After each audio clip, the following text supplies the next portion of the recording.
De retour pour ce UCAM contre Mako, l'Espagne contre l'Italie. Et l'enjeu est assez massif, Twix, puisque pour les UCAM, il y a quand même la volonté d'arriver à 6-0 à la fin de la phase de groupe. Et du coup, équipe qui serait invaincue actuellement dans les European Masters. Et pour Mako, eh bien, il y a ce scénario où ils peuvent se tirer eux-mêmes de leur situation et aller chercher leur quart de finale comme des grands.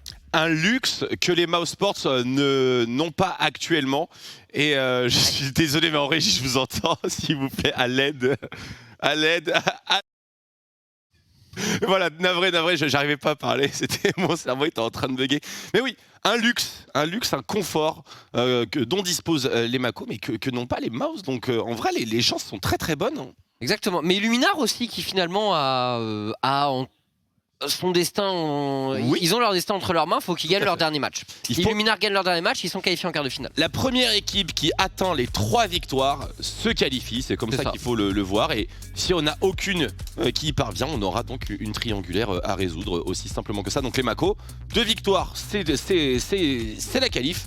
Et pour les Luminar, une seule. Par contre, quant à eux, ce sera le match d'après face aux Mako, justement. Alors, qu'est-ce que ça donne pour cette draft ?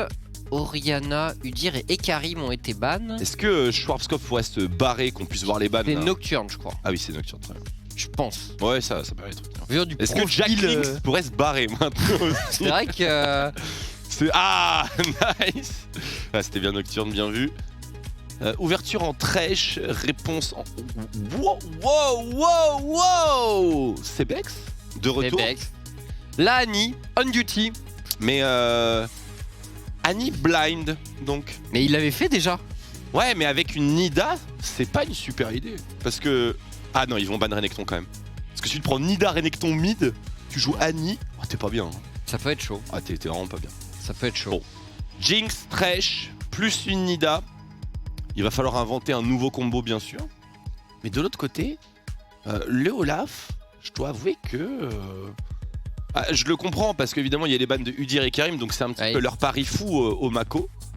Mais n'est-ce pas là un petit peu trop... Enfin, est-ce que c'est vraiment le meilleur jungler qui aurait pu être drafté dans cette situation? Ah, ça dépend un peu ce qu'ils veulent faire. On les a vus plutôt dominants en early game dans leur premier match de la journée. Ouais, c'est sûr, mais tu sais, et toi aussi, t'as un peu le même avis. On n'aime pas trop Olaf sans rien derrière. Et il y a encore Karma, peut-être pour la top lane, peut-être pour Stenboss. Après, ce serait peut-être gâché, parce que Stenboss, mine de rien, il a envoyé plutôt du lourd avec le Gnar. J'avoue. Et d'ailleurs, le Gnar qu'il va certainement pick ici. Hein. Ah, ça change. Avec tous les bans top. Franchement. Ouais, pourquoi pas. Après... Ouais, mais tu perds la possibilité d'avoir un counter pick, mais en même temps, est-ce que Gnar peut être gêné ici? T'as le last pick support. C'est une situation que certaines équipes aiment beaucoup, comme par exemple la Carmine. C'est vrai, mais tu connais le... Bah la Karma du coup. Alors... Karma sup. Et c'est intéressant quand même parce que ça peut être flexé, mais je pense que Tréton nous dirait que jouer Karma contre Thresh en lane... Ah, c'est un peu ballsy. C'est un peu risqué. Mais Karma Varus, c'est quand même un combo qui, à mon avis, envoie du lourd. Hein. Franchement, je pense qu'en lane, la wave ne résiste pas. L'adversaire sur un slow de Karma, c'est très facile de link avec la flèche du Varus derrière. Ou pareil, si le Varus met son E, le Q de Karma passe quasiment automatiquement. Il y a des combos intéressants. Puis j'aime beaucoup aussi le fait qu'il y ait une Karma qui soit potentiellement disponible sur la map. Parce que si tu balances Karma derrière Annie, t'imagines la vitesse de pointe de Annie, c'est d'activer son Molten Shield plus le shield de Karma. Ouais, mais au passage, Annie, du coup, elle peut booster le Olaf. Ah ouais, c'est vrai aussi. Du coup, ils peuvent mettre... parce que c'est vrai qu'on disait il faudrait une Karma, mais le shield de Annie qui booste aussi. Ça booste la MS, pas vraiment la tankiness. Et je crois que ça va être exactement ce scénario. Intéressant. Franchement, c'est un Olaf vachement rapide. Hein. Ouais, franchement, c'est intéressant la draft des Mako du coup. Oh là là, 6 bois. C'est une 6 bois centrique. Ouais. En vrai, je pense que Baka, si ça se passe mal, ça va se faire sévèrement run down par du Olaf et de la Annie. Tu veux faire quoi quand t'es Victor et que tu te fais flash T-Burst? Tu n'as pas de counterplay. Hein. En vrai, même juste flash stun avec le Q, par exemple la désintégration. Olaf link une petite axe et le Victor il fait quoi? Il peut à peine poser le dance floor, mais ça va rien changer contre Olaf. Ouais. Et... j'aime bien. Et donc, on n'a pas swappé carrière des supports. Hein, ouais, mais je crois que c'était bugué, il y avait 32 secondes et ça reste. Donc je pense qu'il y a. Enfin, on va voir, on nous dira au pire. Par contre, pas fan de Nida. avec Gnar qui est un champion qui a un setup très dépendant. Enfin, c'est un setup qui est pas sûr du tout. Tu dois être en méga. Et bon, encore faut-il le rentrer. Et Victor, qui donne aucun setup non plus pour Nida. Donc, pas fan honnêtement. Enfin, autant j'aime beaucoup les drafts UCAM habituellement parce que je trouve que tu sais, il y a à peu près tout qui clique naturellement. Autant là, je trouve qu'ils n'ont pas forcément réussi à trouver cette situation-là. Ouais, j'ai un peu l'impression aussi, on s'est loupé. En tout cas, il n'y a pas de synergie jungle évidente. Peut-être la bot lane où on envisage assez mal. Pourquoi pas? Parce qu'ils vont se faire hard push, mais encore une fois, c'est Nida, ça fonctionne avec du hard CC quoi. Bah oui. Et Thresh. En plus, c'est un hard CC qui est un petit peu vicieux parce que ça grave, ça enlève de la ligne. Du flash flay, pareil, ça Ouais. peut être un peu traître. Non, je suis d'accord avec toi. La Nida est vraiment pas tip top dans ce scénario. Est-ce qu'il y avait d'autres? Il y avait un Volibear. Il y avait un Volibear qui aurait pu être assez sympa. Franchement, Surtout contre la composition un petit peu. C'est un peu kiting en quelque sorte, même si c'est kiting. Enfin, c'est de la vitesse de déplacement. Voilà, plutôt offensivement, défensivement, ça dépend comment la game se joue. Donc, un Volibear aurait pu pas mal match, à mon avis, chez les UCAM. En tout cas, je suis d'accord avec toi, Nida est. elle a pas de joli setup. Elle a pas de joli setup. Mais écoute, si Hades va peut-être nous montrer son adresse redoutable sur les spires. Peut-être qu'il est capable de ce setup tout seul. Oh, l'adresse d'Hades. Avec sa Nida. Incroyable. Incroyable. Tandis que, alors Rafita qui va jouer avec une cleanse donc. Ouais, contre. Alors, c'est l'option Varus Po qui est carrément envisageable ici. Pour le Techniquement, normalement, c'est soit tu joues l'étal tempo et un build de carry classique. Soit déluge de lame et poke. Voilà, normalement. Mais je pense vraiment que le poke ici serait mieux, meilleur, plus efficace. Il n'y a pas de frontline chez les UCAM. Il n'y a pas de frontline. Il y a un Gnar qui a frontline quand il est mini, quand il est méga, pardon. Ouais. Quand il est mini, en vrai, c'est pas si dingo que ça. Jusqu'à ce qu'il y ait 3 items, parce qu'en général, il y a 3 items, enfin, il y a 2 items tank en plus, quoi, mais ouais. Là, je te rejoins. Du coup, là, Annie, avec sa petite électrocute pour Sebex, qui va poser de la vision au niveau des Raptors. Baka qui va punir directement. Ah, il a l'avantage, il a l'avantage du trade au niveau 1 Baka, bien sûr. Ah, il peut aller au bout, hein. Là, il y a un électrocute. Ah non, un potion de corruption contre Darksteel. Ah ouais, c'est vrai. Ouais, c'est pas fou. Ouais. Et électrocute derrière. Tu peux mettre ton trade avec ton Q-Spell et ton auto, après faut partir. Il aurait fallu reculer avant qu'il y ait effectivement le proc électrocute pour optimiser tout ça.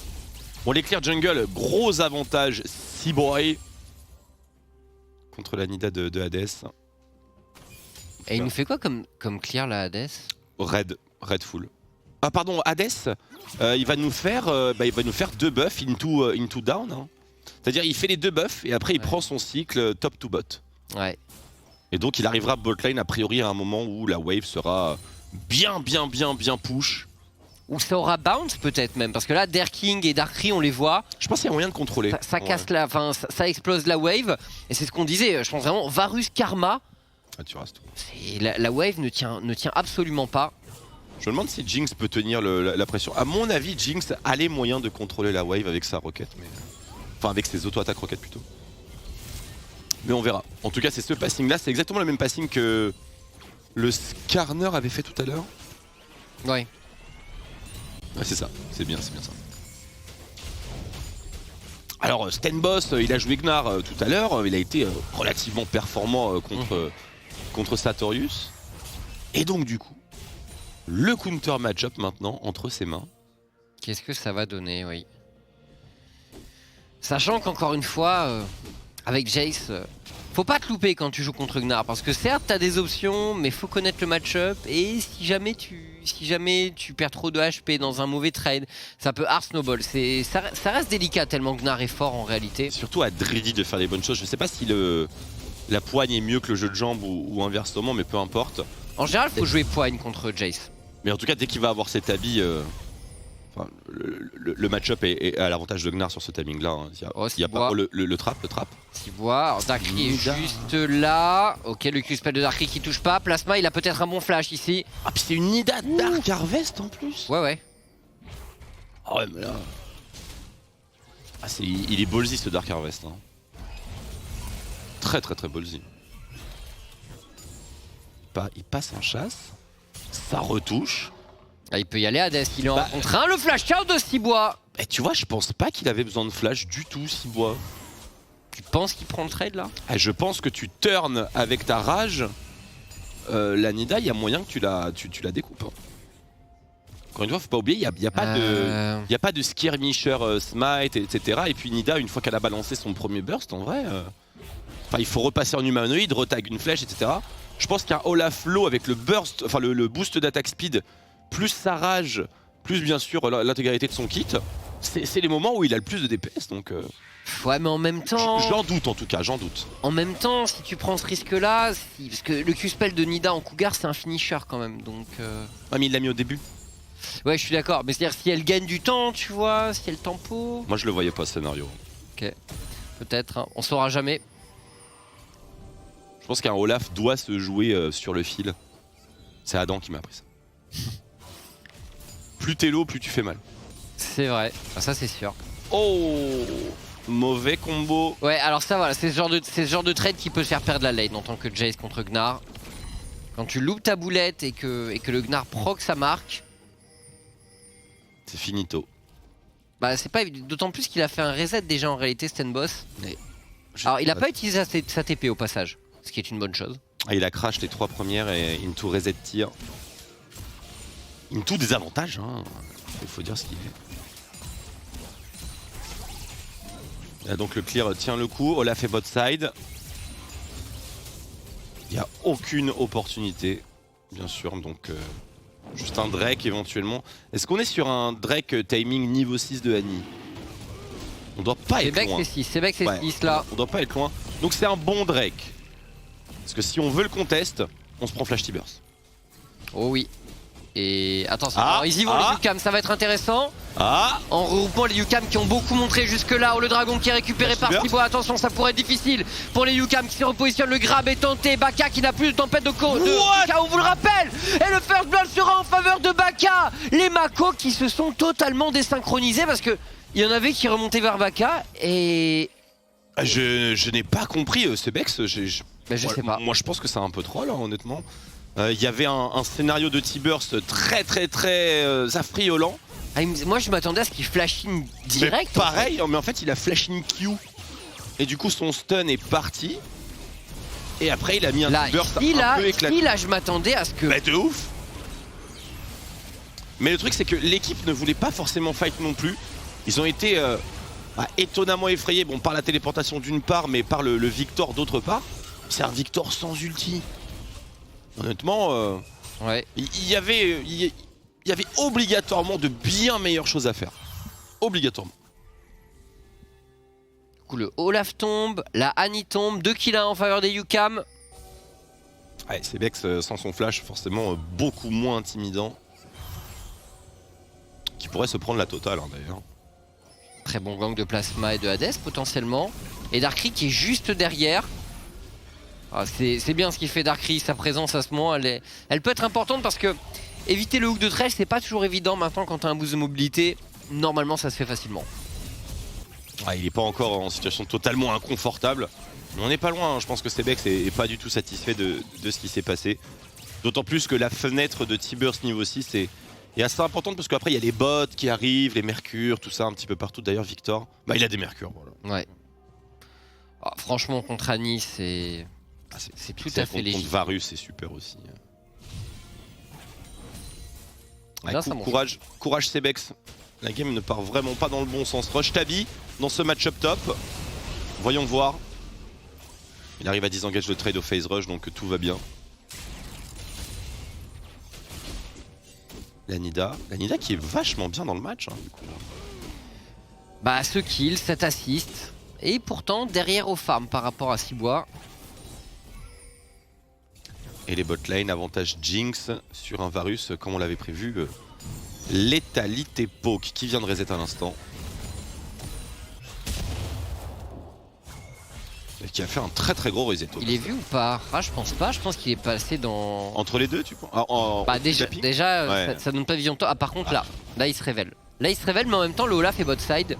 Et ils ont vu la Annie bouger au bleu donc théoriquement Hades il sait qu'il est... Est-ce qu'ils savent? Est-ce qu'ils ont réalisé que la Annie a été au bleu? J'imagine. Ouais je pense que oui. D'ailleurs, curieux de faire tourner le bleu aussi rapidement à une Annie. Sur une side note. Ah, on n'est pas très réactif sur la vision ici au niveau de Stenboss. Je pense que ça va lui coûter la vie, mais il y a Sebex qui est en train de Oh, monter. la tentative, le burst! Ce burst de Stenboss relativement inattendu, j'avoue. Ah, le timing Ninja Tabi, il est pas si... On peut passer outre en tout cas, hein, ça c'est...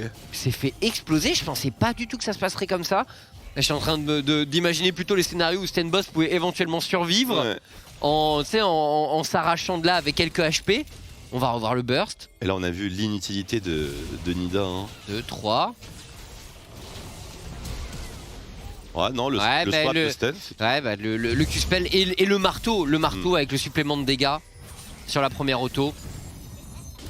Tout cumulé, sans transition méga, résultat beaucoup plus compréhensible en réalité en le revoyant une seconde fois. Surtout on a vu à quel point Nida servait à rien. Genre... Elle a pas de setup, du coup elle tente d'anticiper une spear, mais encore une fois c'est tellement... C'est impossible, et c'est Jay stop phase rush. Oui. Ah, tu vas pas le spear comme ça nature.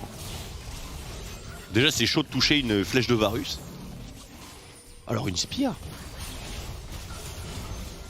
Pauvre Hades. Hein. Costaud Stenboss, costaud avec ce petit solo kill dans une situation où on s'attendait plutôt à ce qu'il tente de sauver sa vie. Et voilà, on dit souvent la meilleure défense c'est l'attaque. Totalement raison. Il a attaqué. Il avait pas beaucoup d'opportunités, d'autres opportunités.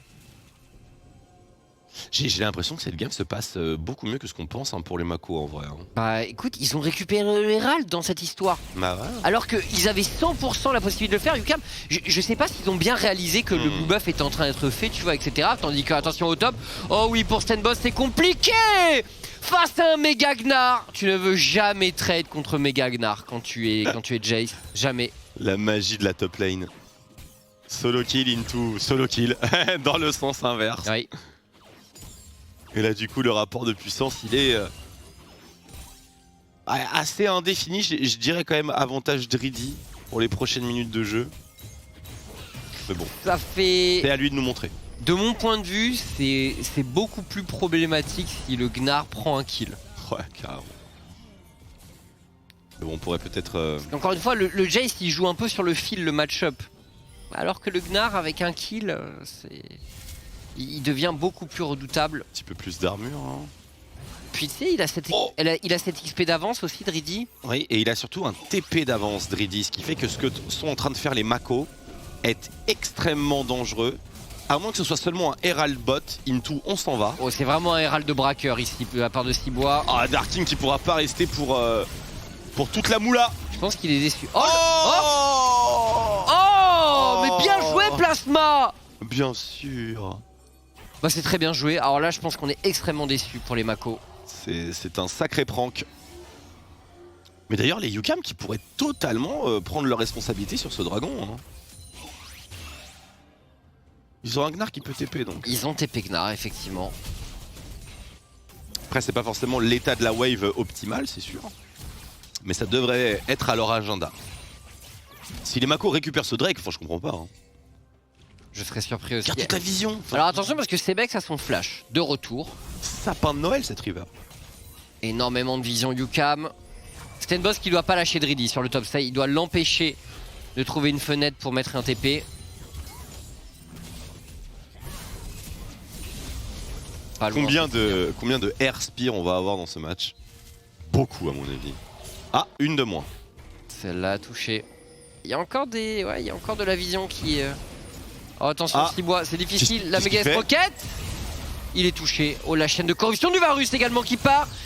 Oh, le burst, c'était la grosse flèche. Oh, c'est la spire. C'est la spire, je C'est la crois bien. spire. Et là, il faut s'échapper pour les Mako, bien sûr. Attention également à cette chomper.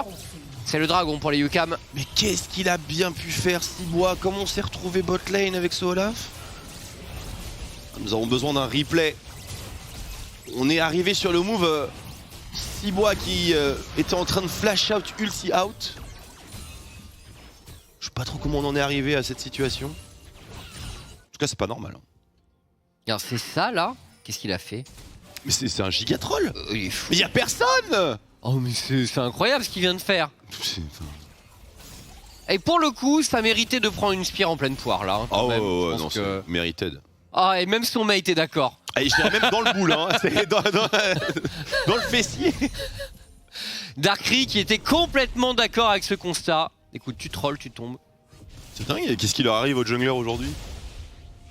Entre le move de Udyr qu'on a vu tout à l'heure et celui-ci. C'est les junglers qui sont littéralement 500 mètres devant le reste de leur équipe. Et qui ont 2 jours d'avance également.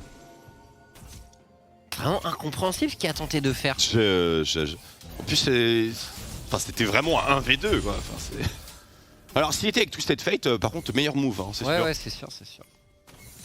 Mais là, il n'y avait pas de TP, enfin, il n'y avait rien. Il y avait rien. Il était vide ce move.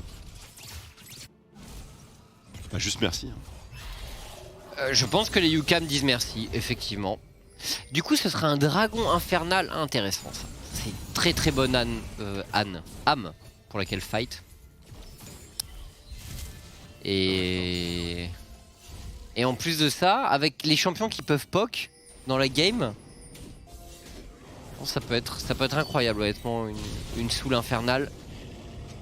Elle va mettre du temps à arriver. Hein. Oui. Je pense qu'on va pas avoir une équipe qui reprendra les prios de manière suffisamment nette.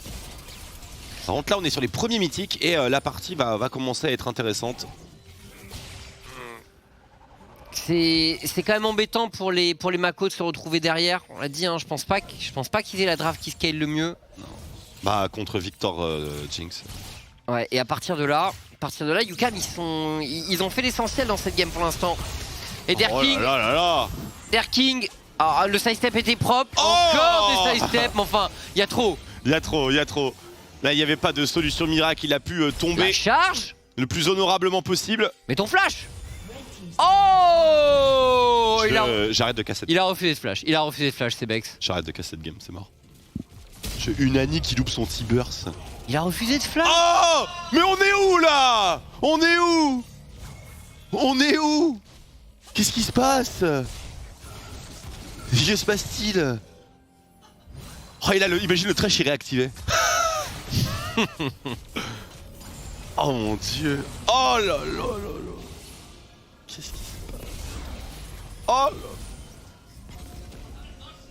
là. Là, il s'est vraiment passé des choses. Mais vraiment, enfin. C'est une go for lol. J'ai vraiment fusillé par les moves par le non-flash de Cebex. Et quand même, je reste complètement explosé par le 1v2 de Cibois. Qui pour moi reste le top move. Into ulti de Victor sur ses chaussures. Ouais. Ce qui est quand même merveilleux. Ah écoutez, manifestement il y a un peu de pression dans ce match, c'est assez curieux pour les UCAM parce que bon ils ont rien à jouer hein, typiquement. Mais... Après UCAM ça va en réalité. Ouais l'ulti Victor à ses pieds quand même c'est chaud. Ouais c'est sûr. C'est quand même un peu chaud. À moins que t'aies des gros doigts. C'est sûr. Mais après franchement... De très gros doigts. Franchement de toute façon UCAM... Non mais y a rien de toute façon.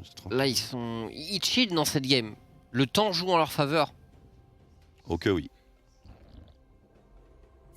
Et ils sont dans une situation extrêmement confortable, 3000 gold d'avance dans la composition qui a le scaling. Autant dire qu'on fait des pas de géant vers la victoire. L'outfarm de Jinx par rapport à Varus, ça aussi est colossal. C'est tellement massif. Colossal. L'outfarm de Nida sur Olaf, très important aussi. Ouais, je crois qu'il allait se le faire voler.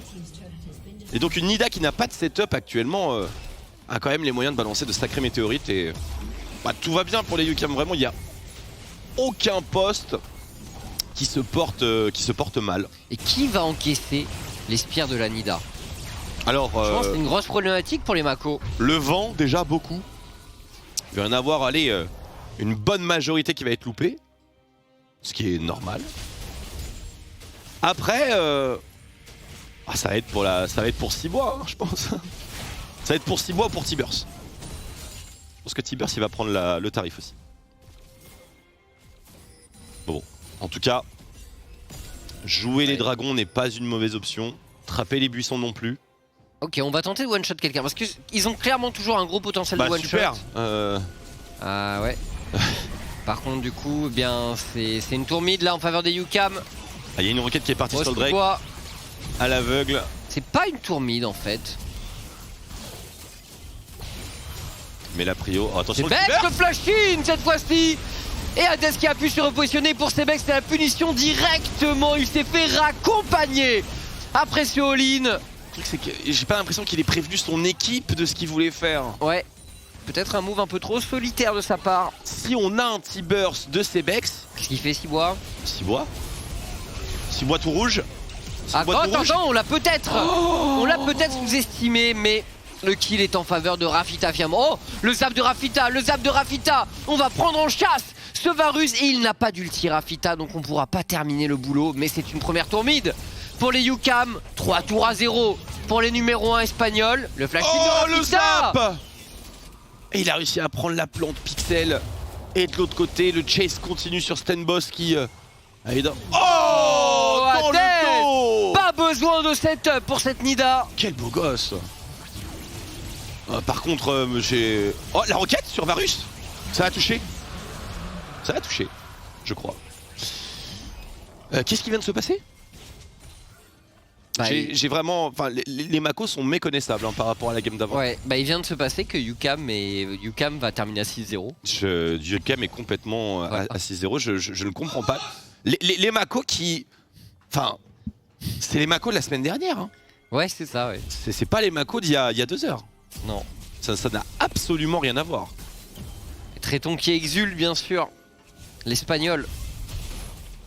Enfin... Ils sont du père, hein, en vrai. Hein. Enfin, le move de Olaf, enfin, la game de Olaf, la game de Sebex. Ouais. C'est... Ah, je te rejoins. La pression, en tout cas, affecte les résultats, ça c'est certain. Parce qu'on a vu ce dont ils étaient capables tout à l'heure et c'était franchement hyper convaincant. Ah, mais ils ont peut-être utilisé tout leur mojo. Ah, mais là, cette phase de jeu, enfin, elle est scandaleuse. Il se donne, hein. Il se donne. Alors que quand même, t'as qu'un seul truc à faire, c'est synchro, T-Burst et Varus. C'est tout ce que t'as à faire pour one-tap quelqu'un. Et là, Cibois, enfin, je suis désolé, mais... Enfin, genre, ça, c'est pas possible. Hein. Normalement, c'est... Ah bah, c'est time out 24 heures. Tu touches plus à League of Legends. La punition des 3 dodges. Ah mais complètement. C'est Tu l'as doubleur. puis même Stenboss, enfin qu'est-ce que tu fais? Il s'est fait double spear d'ailleurs, hein, ça c'est stylé. Ouais, ce Hades, tranquillement. Une spear de spear. Celle-là sans la vision. Enfin, tout ça pour sniper un trèche. Enfin, et la roquette touchait Varus. Hein. Oh non! Oh non, c'est pas vrai. Ouh, ok. Il s'en est fallu de peu. Je suis mort. Cette game qui ne ressemble pas du tout à ce à quoi je m'attendais. Bah franchement, ouais, Mais après, franchement, la composition de Mako, elle est ambitieuse, tu vois. Il y a beaucoup d'ambition dedans. Bah, pour moi, Sebex, s'il savait jouer Zoé, c'est ce qu'il fallait jouer, quoi, mais... Annie, tu veux dire? Non, Zoé. Zoé. Zoé, parce que... Jusqu'à présent, Annie n'a pas grand-chose à faire ici. Enfin, à partir du moment où elle hésite à flash T-Burst, honnêtement, tu peux la remballer. Hein. C'est vrai. Et du coup, pour compenser, il nous en a mis un pourri juste avant. Je n'ai pas compris. Idéalement, si tu veux vraiment min-max, t'essayes de mettre ton flash T-Burst quand il n'y a pas de Thresh ou quand il n'y a pas d'exhaust aussi. Mais bon. Allez, au moins, ce qui est toujours possible avec Annie, c'est que tu peux clutch la game à n'importe quel moment. Ouais, mais qui va follow up? Qui va mettre des dégâts? Qui va one shot là chez les Mako? Oh, mais à un moment donné, il y a Rafita ou Baka qui se retrouvaient solo au détour d'un buisson et paf, un gros T-Burst. C'est vrai, mais bon, souvenons-nous-en quand même. Les UCAM, équipe spécialiste dans le jeu regroupé. Ouais. Ce qui peut faire un joli T-Burst, mais ce qui en l'occurrence, vu la composition des Mako, est clairement pas le scénario qui donne le plus de chances de l'emporter. Ils sont sérieux UCAM dans leur jeu. Un peu moins dans le... Enfin, même si elle marche bien cette ligne d'allée, encore une fois ça aurait dû être un gros obstacle. Je pense. Alors le Gnard, Drizzy qui va aller récupérer la wave top. Bientôt la téléportation up. Bon, on va être prêt pour jouer le prochain dragon. Et le reset de plasma pour revenir recharger en vision. En fait c'est la Séraphine. Ils ont pas la Séraphine là. Les Mako? Ouais. Séraphine diff. Ouch. Oh, attention à ces spires. Hades. Le truc c'est que là, les UCAM ils se regroupent, mais mine de rien, là il y a une petite phase de gestion des side lanes assez convaincante, pas d'objectif au menu. Driddy il est en train de porter très loin la Ouais. wave top et les Mako qui sont dans l'expectative là. Ok, on se regroupe mid, est-ce qu'on peut au moins chunk des barres de vie au minimum? Ouais, les UCAM qui ne font pas que regrouper sans réfléchir vraiment. Là il y a la pression en side top, le Victor qui va revenir avec le collectif pour pouvoir contester l'objectif avec un maximum de range. Et il a une T2 Driddy en fait. Il a une T2 et il a aussi une TP Gnar Et qui deux peut être sympa, wards, hein. deux superbes wards. Carrément. Le plan est bon là, hein. Le plan est très très bon. Son méga va être pixel stacked. Et le, Oh, et le Derking. Victor qui va les réclamer. La une autre Megadeth Rocket. C'est trop. D'accord. Les UCAM qui sont en train de générer un avantage La monumental. TP, hein. la TP. Ah, il est passé en méga. Par contre, Driddy, il va falloir réagir très vite. On est en place, Oh là on là. prend la vision. Driddy qui est en train de charger ses adversaires, l'ulti sur 2 joueurs. Alors, c'est pas forcément aussi clean qu'on le souhaitait, mais il a de l'avance, donc qu'importe. Et les UCAM qui contrôlent pour l'instant, qui sont en train de rabattre tranquillement les Mako. Ils sont pas du bon vers côté les leur bord Mako. futur, sans doute. Derking qui flash out. C'est pas leur base. Hades, avec de nouvelles spires à venir. Ils habitent de l'autre côté de la map, les Mako. La TP de Stenboss. Oh là là, le Olaf, Turbo Olaf. Ok. Et excellent flash. Hades, il fallait flash out. Oh, Oh, les dégâts ici. Il est gratuit. Est-ce qu'on peut le tuer? Non, il pourra se repositionner. Est-ce qu'on a le POC suffisant pour les UCAM? Oh, ils s'en sortent à merveille. Les Mako, honnêtement, on l'a vu le scénario, mais là il y a La ce cherche Stenboss. Stenboss. Il faut focus le Drake de l'autre côté, le Drake. Oh, et le burst ici de Satani. Il est rentré dans la mêlée, Stebex. Et il a mis ses dégâts. Le dragon est sécurisé par les Mako. Et Wow. UCAM, finalement, qui se loupe un peu. Complètement. En définitive. La confusion était Il a encore un totale. ulti, mais quel scandale quand même ce jeu. Oui, de fou. La confusion était totale dans l'esprit des UCAM. Et dans le chaos, les Mako ont l'air d'être un peu plus habitués à retrouver leur chemin. Ouais. Il s'est passé beaucoup de choses en très peu de temps. Et je pense La que situation était très cocasse. Hein, ça. Hades, il a trop joué avec le feu. S'il avait pas jump in avec Sanida, je pense qu'ils étaient sereins, UCAM.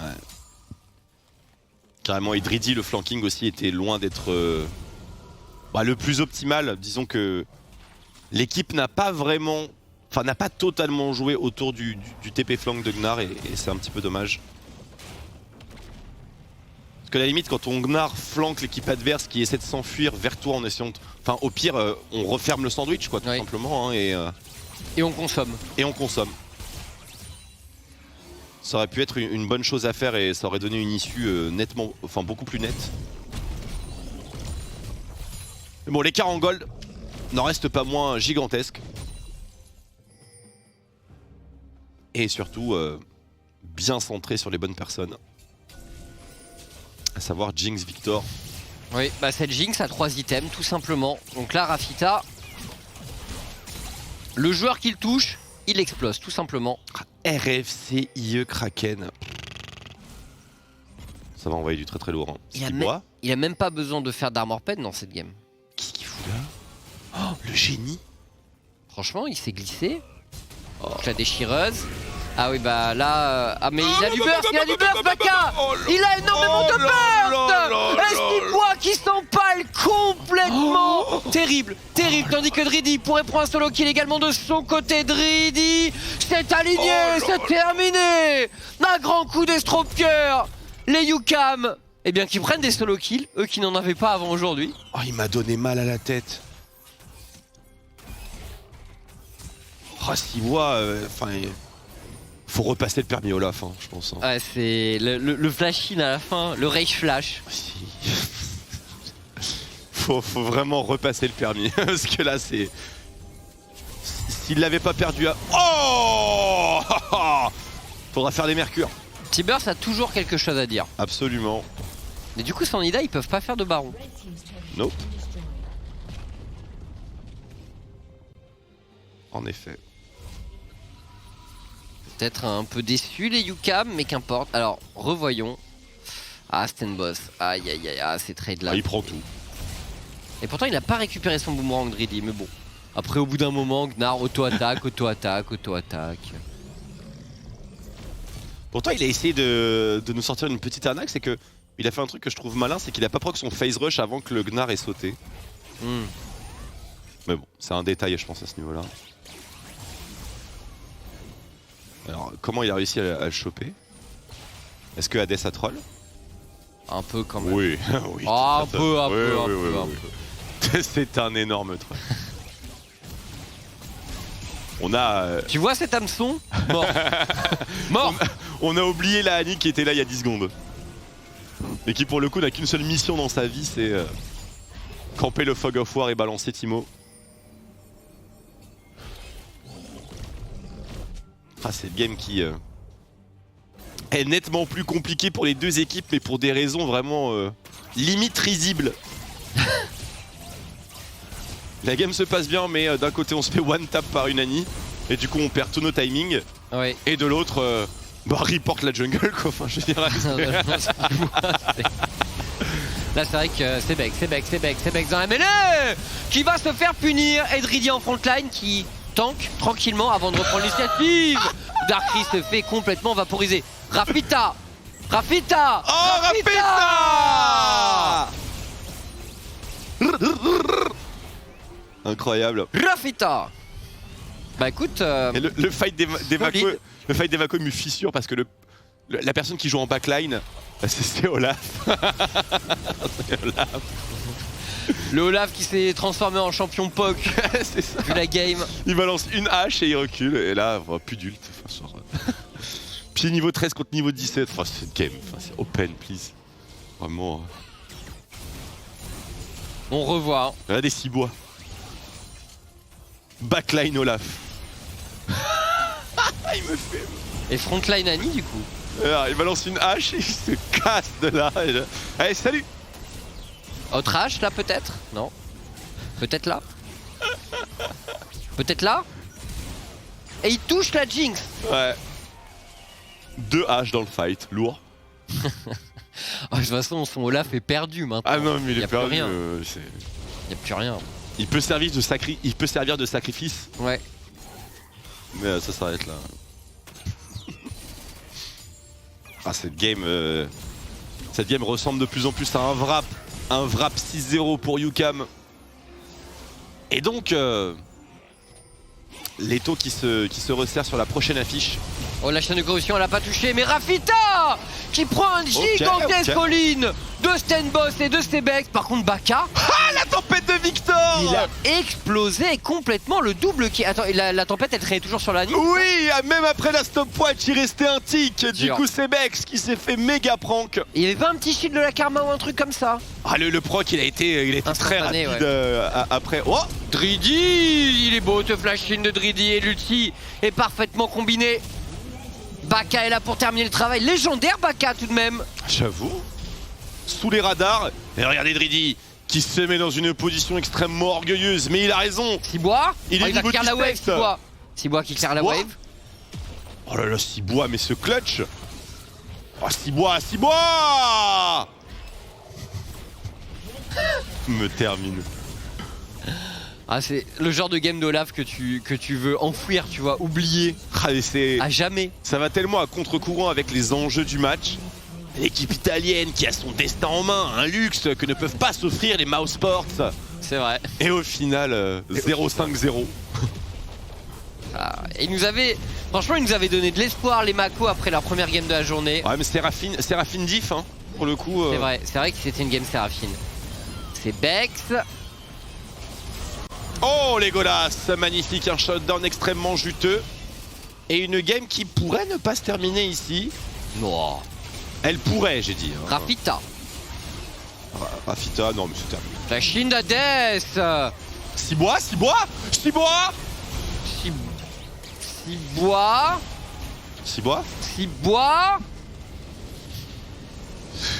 Il me termine hein, ce joueur. Ah c'était pas sa game à Cibois. Il nous a fait une partie, une masterclass. Ouais. Bon et du coup, dans cette histoire, où est-ce que ça nous amène? Parce qu'avec... Ça nous amène à... on peut pas avoir la triangulaire. On peut pas avoir... Quoi? Ah mais non. Ah si, Mako, oui. Si, parce que si Mako gagne la dernière, oui, c'est ça, si Mako gagne la dernière, c'est l'inverse. il y a triangulaire, effectivement. Mais si Illuminar gagne, eh bien ils sont juste. Illuminar in et Mako out et Moose out. Donc on a deux choix là, soit effectivement, soit deux tie-break, soit aucun. Et du coup, la question qu'on se pose tous, c'est est-ce que les Mako se sont économisés tout simplement sur ce match pour donner tout ce qu'ils avaient à donner pour le match suivant, qui est en réalité celui qui est le plus... je pense qu'ils pouvaient le prendre ce match malgré tout, mais peut-être qu'ils se disent finalement que s'ils ont une carte à jouer, ils vont mettre all-in sur la dernière game et essayer de tout défoncer contre les Luminars. Hein. Parce que s'ils jouent comme ils ont joué là, contre ça passe pas. Ça passe pas contre. On est d'accord. Si on est d'accord, Twix. Bon, écoutez, on va voir ce qu'on a à nous dire de tout ça du côté du plateau, bien sûr. Je pense qu'ils ont décortiqué la performance de Cibois et de Sebex. Et ils vont tout vous dire. Tout. Absolument tout. Dans 1 minute 30.